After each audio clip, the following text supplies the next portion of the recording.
tailored to what you're hoping for. So if you didn't bring questions, that's okay. You can benefit from other people's questions. And we've got a couple of questions that we can share if folks are shy on questions we've been asked so far. So I'll get started with that. If you can hear me, if you can put that in the chat, that would be really helpful. So you should see a chat conversation, a chat button at the bottom of your screen. And if you can hear me, thumbs up in the chat would be great. Good, thanks, Ricky. All right, so I have a couple of slides that I have to share with you that are really just focused on reminding you of the conversation we've heard so far, which is how do we really lead?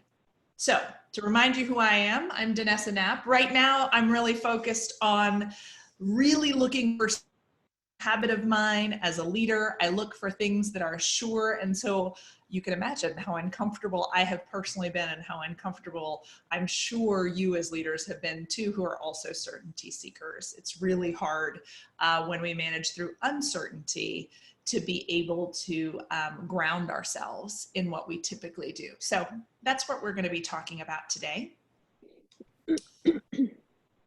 We've talked last time around, and when I say last time, I mean in the webinar we did 2 weeks ago. That's an on-demand recording. You're welcome to access it. Many of you have probably seen it. So I'm going to move us quickly through this. But the idea here in providing free support to leaders as Avenue 8 is that the difficulty of the dive for leadership has just gotten much, much more complicated and sophisticated. So leadership matters all the time, but it matters most in crisis and uncertainty because folks are looking for direction.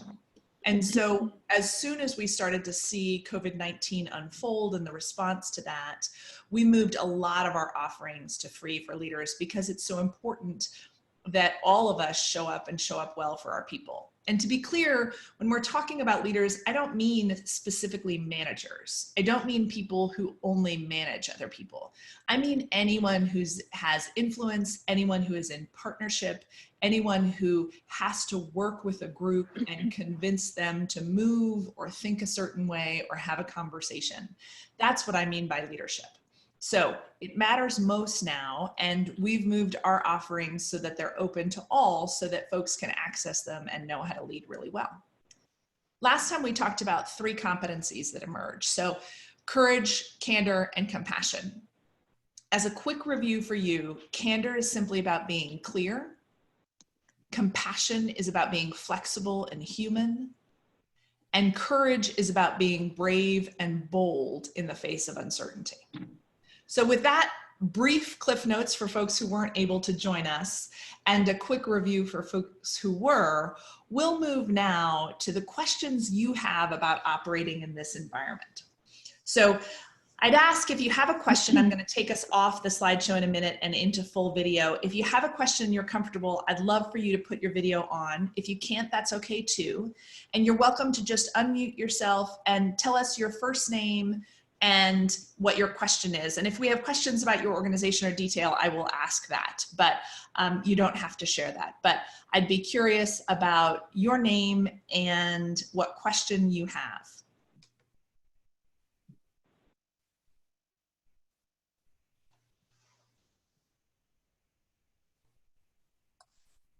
All right, I guess I'll get us started. Sounds great, Ricky. How can I help?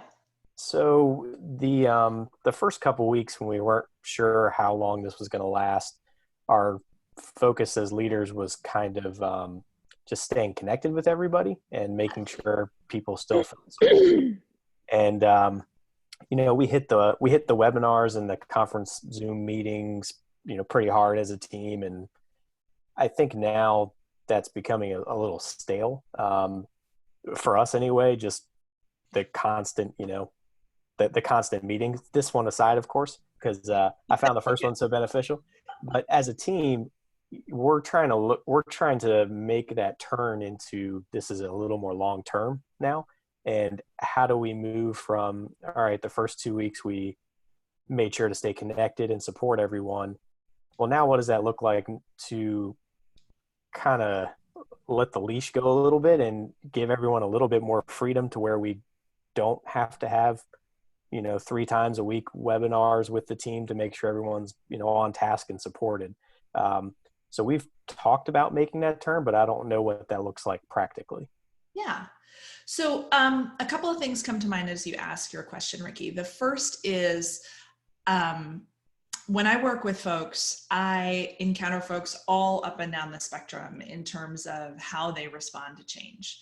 So it's really important that you check in with your response to this idea of, hey, I'm getting kind of tired of this check-in, it's feeling kind of stale. You probably want to ground that with other folks, because it could be, oh man, yeah, it's been stale for a week, dude, let's do something else.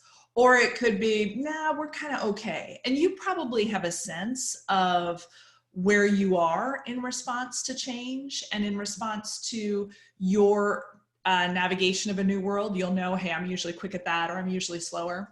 But especially now when so much is at stake, you want to just check in. And then I think you can have a conversation about it. So the very last check-in can be, hey, how are folks feeling? How often do we want to do this?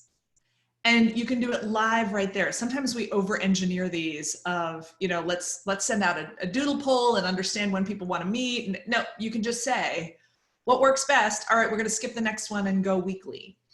What you want to make sure then, though, is that you have an opportunity to just circle back with folks and to readdress that decision. So to understand, hey, how'd the last week go? Do we want to stick with that, or do we want to do something different? Or do we want to think about how to add in some other kind of supporting mechanism? So I'd think about your own lens through which you're viewing it, and then move pretty quickly with an awareness that you may want to be nimble and move differently in the future. So some different options that folks are having, they are moving, some of my clients are moving away from a stand-up and just to, hey, when you and I touch base, it's going to be on video. Others are moving to kind of a weekly stand-up instead. Others are moving to something more social. So instead of a weekly stand-up about work, we're doing a Wednesday afternoon happy hour. And we can talk about work then too, but it's kind of a more casual setting. So there's options there for all teams. But I would say notice the movement. And you're right. Overall, Ricky, we are in a very different place than we were 2 weeks ago. All right, thank you. What other questions do folks have?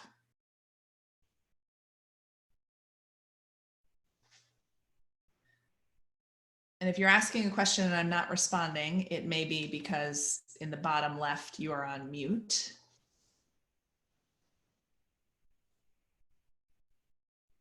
All right, so one of the questions I thought might be valuable for us to address is a question that came in, not anonymously, but I will keep it anonymous, which is, I have a sense of if things go this way, I have no changes, my team doesn't change, and I feel good about it.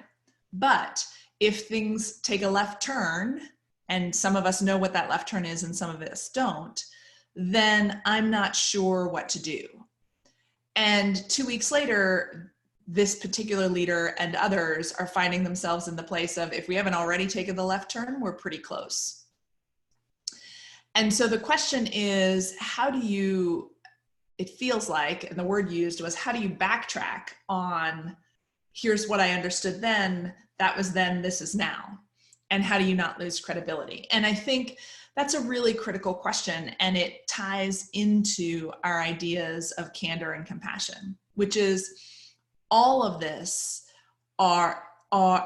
is, excuse me, really new to folks. And so to be able to say, here's what I understand today, and here's how we're going to move through that, and here are some factors that may influence that, and if they do, we'll come back and talk about it again.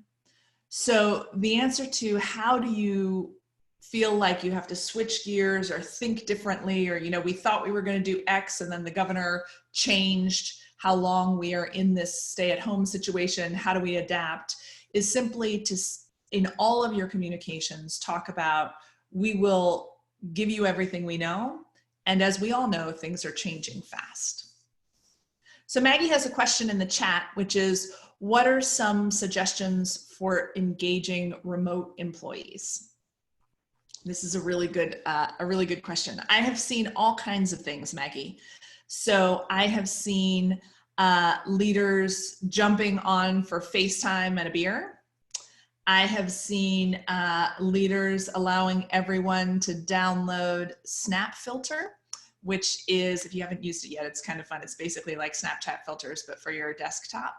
And people choose funny hats or work appropriate views to talk. Those are sort of fun and light.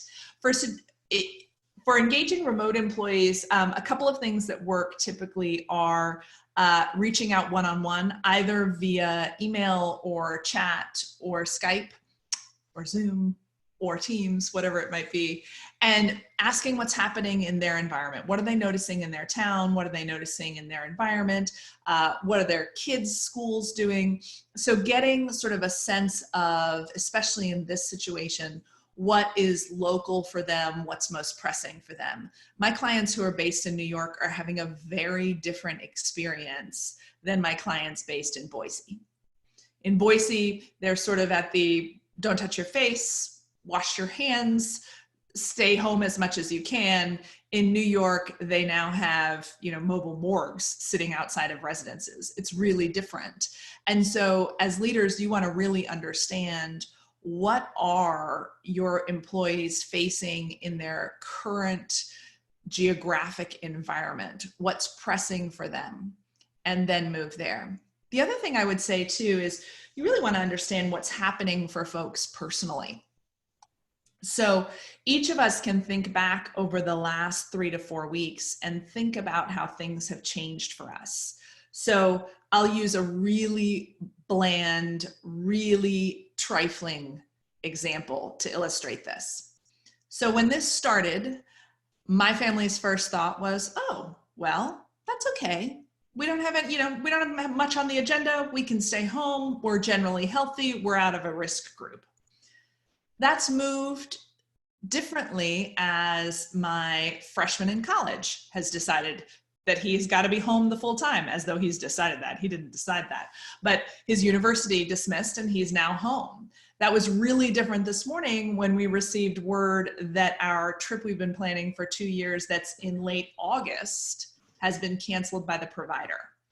So you want to know as a leader, kind of what are your folks facing in that moment about this? Do they know anybody who's sick? Is it the last day that they would ever want to be with their kiddos? Are they off the chain and they're stuck with them? You want to really connect with them and understand what is their geographic experience and then what is their personal current experience and then adjust to that. Does that answer your question, Maggie?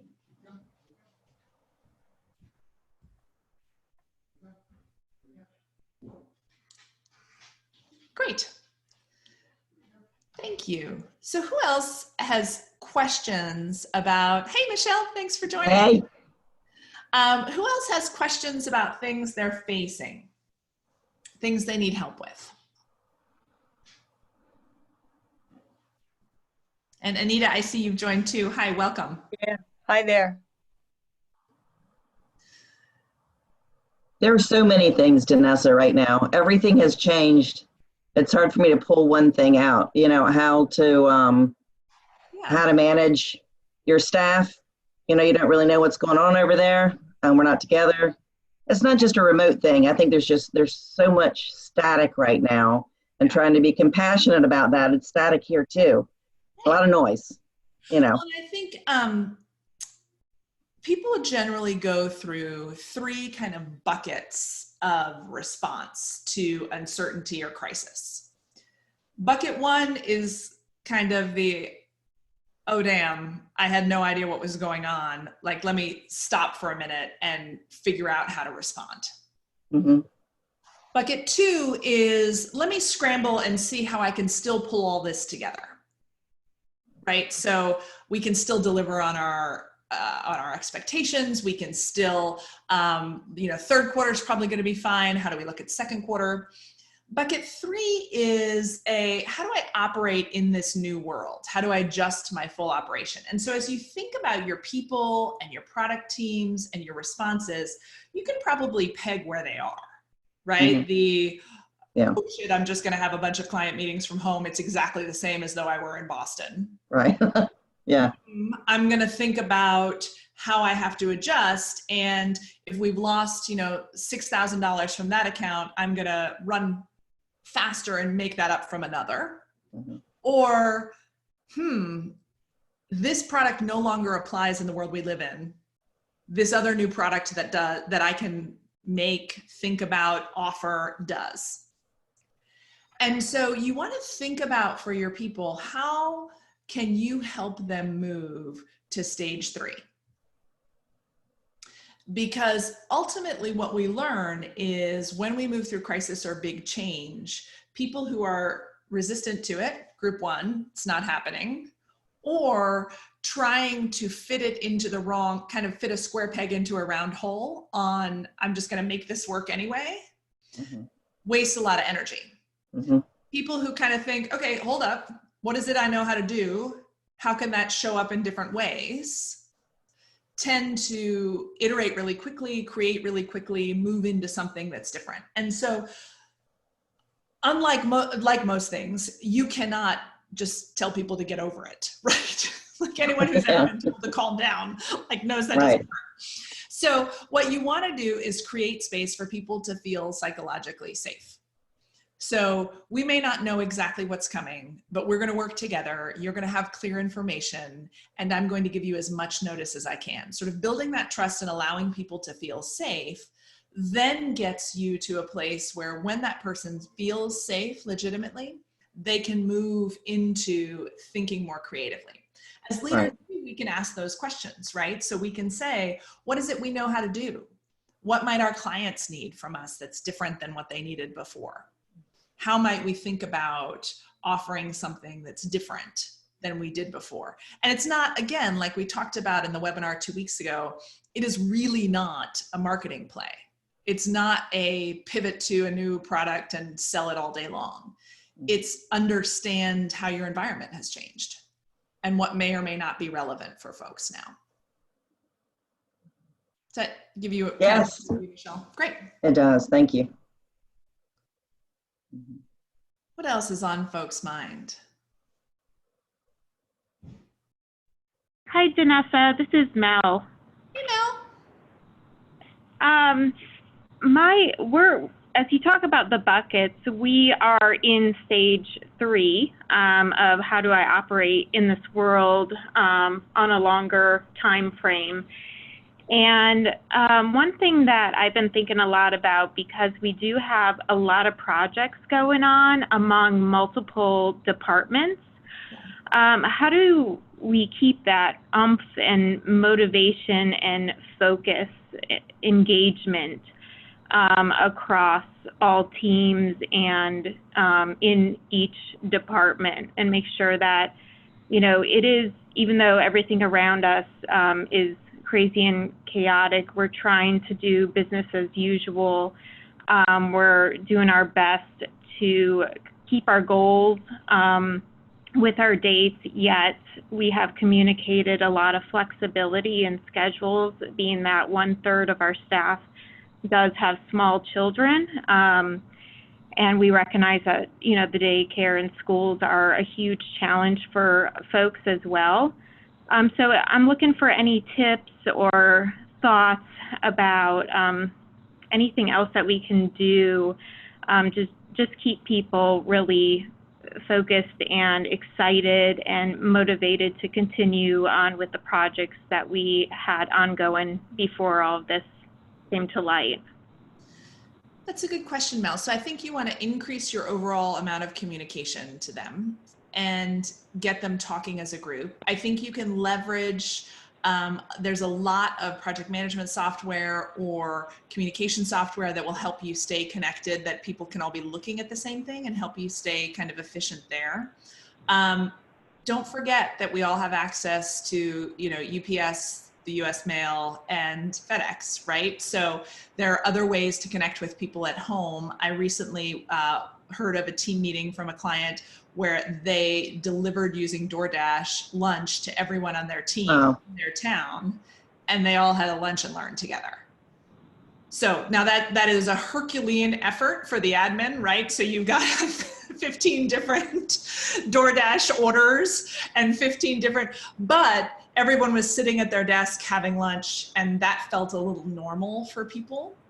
I think you can think about ways to do things that you might not do. So maybe you have, my team in Boise is doing a remote book club where they're having a conversation about something else. It brings them together because, to your point, Ricky, as we started, like, we can all be on Zoom together, but like at some point we got to have something else to say. We're just staring at each other, which we don't do at work when we're there physically, right? We don't all go stand in the galley and look at each other.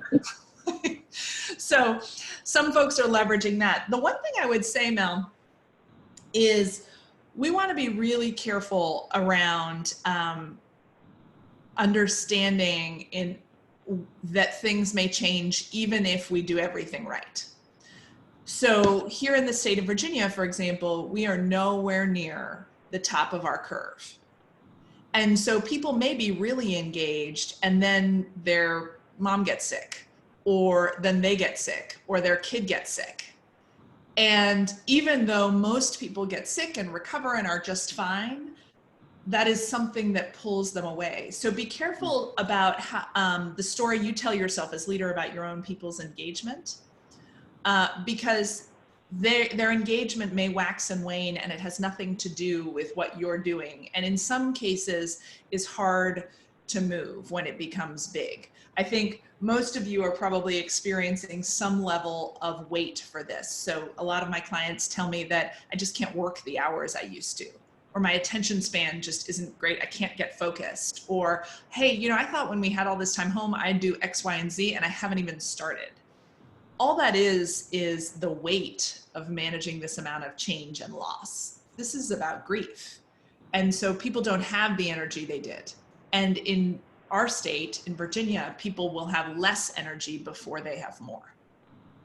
And so being compassionate and connected to them and mentioning that we're all here to do our best. We're going to work through it together. How can I support you in doing this is probably the most effective way you're going to do that. And if you have people who who aren't able to connect or aren't able to perform, connecting with them honestly and saying sort of, what can we do to help you, especially if they were a high performing employee before, will probably yield the best answer for that person.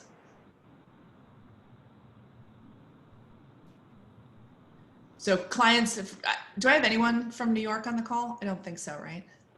Looking at phone numbers. So clients in New York, at this point, they're able to work kind of half a day, even if they are fully scheduled and moving. Things change really quickly. There was a story yesterday, I think in the New York Times, about the mobile morgues that have been set up. And there was a great visual, not great in good, but great in terms of really illustrative, of facing with her back to her home office. She has her laptop out, but she's looking out the window at the setup on the street. And her quote is, "I think I spend my whole day this way." This is a massive conversation and change for people. We are not working at home while managing a crisis. We are managing a crisis while continuing to work. And a crisis that is of a scale that none of us have seen before. While 9/11 was shocking for us, it impacted fewer people personally and fewer people overall than we will hear by a scale of perhaps more than 100 times. So as we think about it, a lot of times we think about, oh, we're working from home, we're managing with this crisis.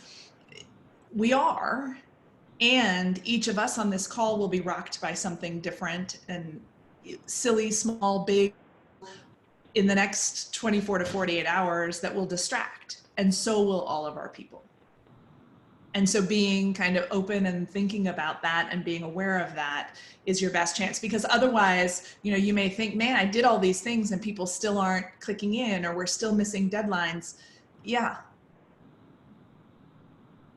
And so as leaders, it's time for us to think about what happens if we miss those deadlines? What happens if we don't get to that number? You know, if for those of you who have P&L responsibility, if you have not looked at that P&L and sort of dropped your input to zero, thought about cash solutions, that time is now to have those conversations with yourself, because you'll be better prepared and things for many of us will get more intense rather than less.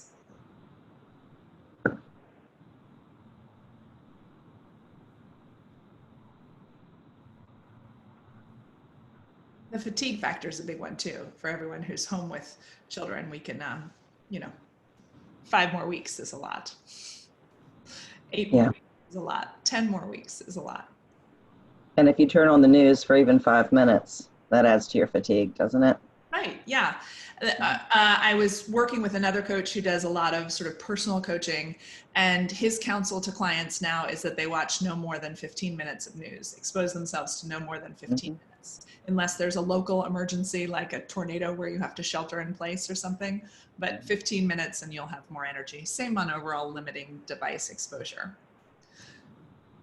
Janet has, working with some colleagues who are at a place where they need to release employees with a desire to later re-engage or rehire. What strategies would you suggest these leaders, this is a message in the chat if you want to read it.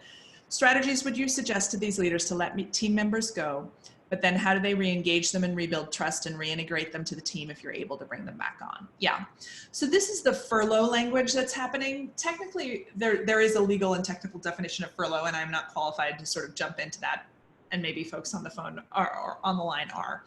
But essentially, when we furlough folks, we can sometimes keep their benefits going and just simply not pay them for time.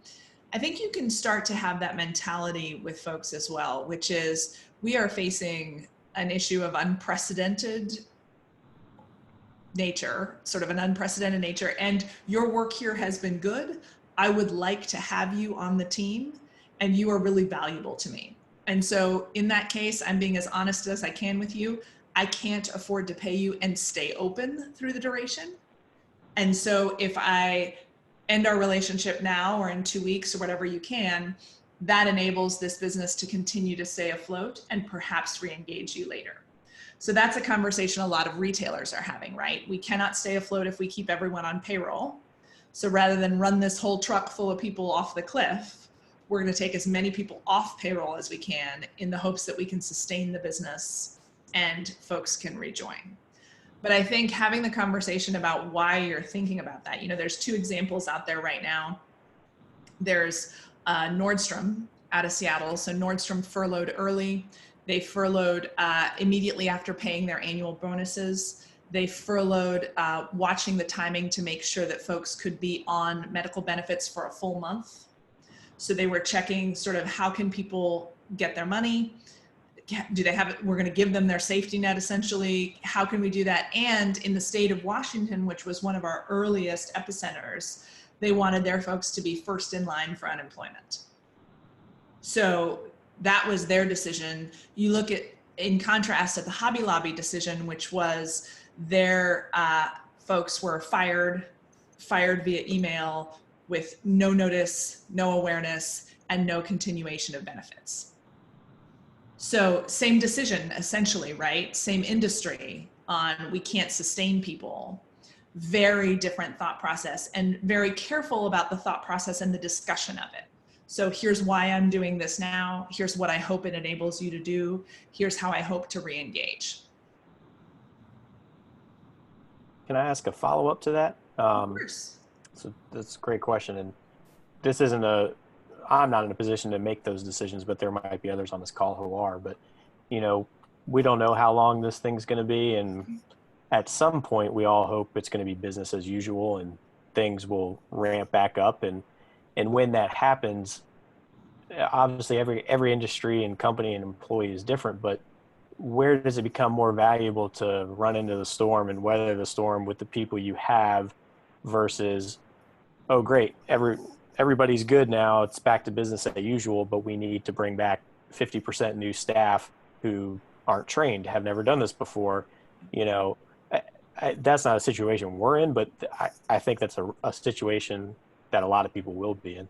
Yeah, I agree. So I think this is why it doesn't pay to be an ostrich, Ricky. So For folks who have P&L responsibility who have not looked at how long can you pay people if you get no dollars in April, that's why you look at that number, right? Not to terrify you, not to upset your stomach, but to help you understand what your options are, to help you look at cash. It also, by the way, helps you get in line for money the federal government may be able to help with. But as you think about that, you want to have a conversation with folks about, here's what I hope to be able to do, and here are the conditions that will enable me to do that. So with my staff, the conversation we had is, if our numbers stay to last year, and here's what our numbers were last year, we can sustain at this level. If our numbers drop below last year, we cannot sustain at this level, and we'll have a conversation about that then. Right now, we're well on track to sustain, right? So it creates this parameter of, I know what's going to happen if we don't, but right now we're okay. And I think having that conversation, I think then at the moment where you have to make hard people decisions, being really clear with people on, our intent is when business reaches X level to bring people back. That may shift. We may be in a new environment. We may not understand that, but for now, that's where we stand. And so we'd like to stay in contact with you. We'd like to hear how you're doing. And then for leaders to be able to reach out or have coffee or virtually, or talk about sort of, how are you doing? How can I help? And here's where we're tracking, so that you can continue that conversation. Hopefully that puts you in a position, Ricky, then where you're not hiring totally new untrained staff, but you've got folks who have done something in the meantime, have perhaps been on unemployment or gotten something else in place, and are ready and willing to be back.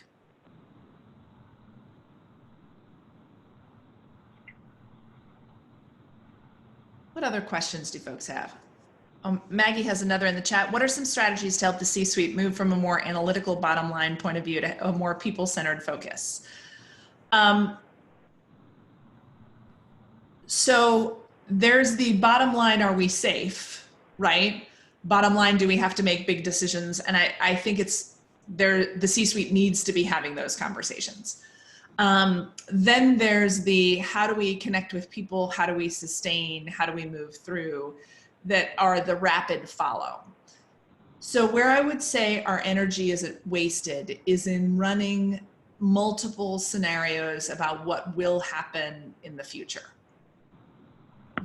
We do not know, and that is wasted time, right? So I think you should have a scenario that is the worst possible plus every other worst thing you've thought of, right? That this is our worst possible. This is we're 2 weeks in, if things continue this way, or maybe get a little bit worse. And then I think you start thinking about your people, because iterating and iterating and iterating on 15 different scenarios doesn't give you leverage and distracts your energy from your people. Remember that your people are a huge conduit of information for you. So your people will be able to tell you new ideas of how they can talk about this, new ways to work. You may have some say, you know what, I hear that we may be in a tough situation and you need to know that I'm okay going without pay for 2 months where someone else might not be, right? Your people can give you lots of information, so connecting with them quickly is important. So my advice would be, have them do some worst case scenario and disaster planning, but then move to, how do we stay connected and engaged with our people for the sake of continuing to evolve our business at that point. There's also a fair amount of data coming out of Air Consulting in Philadelphia that shows that companies that invest in leadership skill development in times of crisis rebound faster and more powerfully than those that don't. So there is some thought to, as folks are home, as folks are doing different things, is some of the way you connect in leadership development, whatever that looks like. So can people start taking online courses? Can people start to engage with coaches? Can you start a formal mentoring program during that time? You have opportunities for people to connect that may be more formalized in ways that they can interact with other leaders in your company or learn leadership skills that will then help you bounce higher and faster than other companies. Does that answer your question, Maggie? We'll pause while she types or takes herself off mute. Great. We have time for a couple more questions if we want. We're scheduled till 2:45. What other questions does the team have, the group have?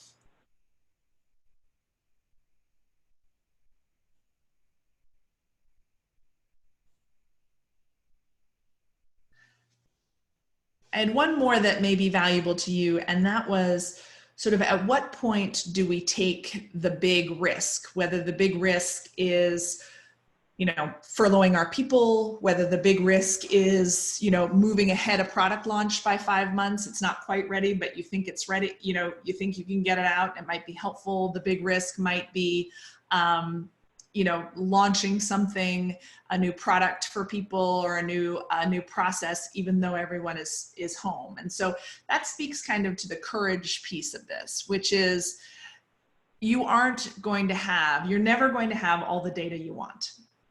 But we fool ourselves in a normal day-to-day situation into thinking we are going to have that information. And we really don't here. So my advice to leaders and my coaching to leaders has been, what is the best decision you can make with the information you have now? What's the potential upside? What's the potential downside? And how do you move quickly to put that in place? Things will not be perfect, but moving quickly when you have a good sense of what something could be could make all the difference for you. So being first to connect with clients a different way, first to think about something for folks that work for you. Even if you don't have all the information, what is a small way you can try it? So there are, you know, Starbucks was the first to announce hazard pay. There is no way they ran scenarios, as we talked about last time, that told them that was a good idea. They had at that point no statistical data on what potential spread would look like in the US. And yet they boldly came out and said, this is what we're going to do, well before any law saying that, any act saying that, any sort of social pressure to say that. There are things that each of you can do in your businesses that are like that feel like the right thing to do, but you don't have pressure or don't have other people doing them. That's okay. You can have that conversation as a leadership team.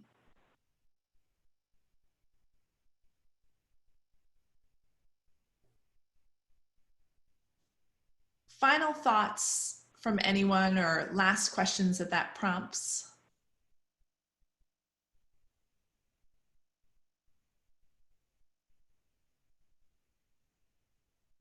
Okay, well, this has been hopefully helpful for you. It's been great to connect with so many of you. I really appreciate you being on the line. We'll take some notes and probably get these out to you if you're interested in that. But please feel free to reach out. We are pulling together a couple more ideas like this. So send them to anyone you know. Anything we can do to help, we will. And again, we're not charging for any of this stuff. We just want people to have the help they need as they navigate this vastly different world than we all expected. I was sort of hoping it would be an April Fool's joke this morning, but so far. Thank you. All right. Thanks, everyone. Have a good Thank day. you so much. Thank you so much. You're welcome. Bye-bye. Bye-bye. Bye-bye.